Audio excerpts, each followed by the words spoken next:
তো আসসালামু আলাইকুম গাইস, আপনারা দেখছেন এসকে নাই মনিস্টার ইউটিউব চ্যানেল।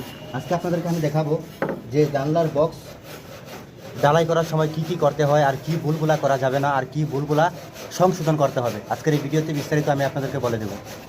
সর্বপ্রথম আপনারা যখন এই যে মাঝখানের যে কাঠগুলা, এই যে মাঝখানের যে কাঠগুলা, এগুলাকে মারার সময় আগে তলেনশিতে ভালো করে লেবেল করে নেবেন। ওয়াটার লেবেল দিয়ে ভালো করে লেবেল করে নেবেন। তারপরে এই বোর্ডটা টাঙাবেন, এই বোর্ডটা ফিটিং করবেন। এই বোর্ডটা ফিটিং করার পরে তারপরে মনে করেন যে সাইড কাট মারবেন।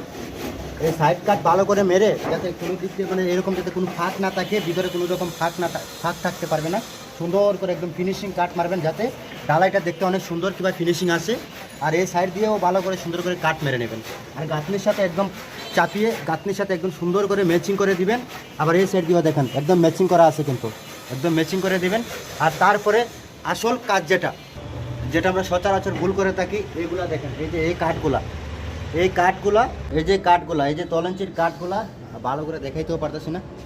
এই যে তলঞ্চির কাঠগুলা, এগুলাকে আগে ভালো করে মেরে নেবেন, লেবেল করে নেবেন। লেবেল করার পরে এই কোনার যে থিকনেসটা, অনেক সময় কী হয় যে টাই গ্লাস বসানোর সময় সমান থাকে না, লেভেল থাকে না। তার কারণ হচ্ছে ডালাই দেওয়ার সময় যদি আপনি লেভেল না করেন তাহলে কি টাই গ্লাস বসবে, এবং কি যে গ্রিল বসানোর সময় উঁচা নিচা, একদিক নিচা থাকে একদিক উঁচা থাকে, মাটাম হয় না ঠিকমতো, লেভেল হয় না। তার মেন কারণ হচ্ছে আপনারা ডালাই দেওয়ার সময় এই ভুলটাই করেন, যে বক্সটা যে সময় ফিটিং করেন, ডালাইয়ের বক্সটা যে সময় ফিটিং করেন, এই সময় মূলত আপনারা সুন্দর করে লেভেল করেন না।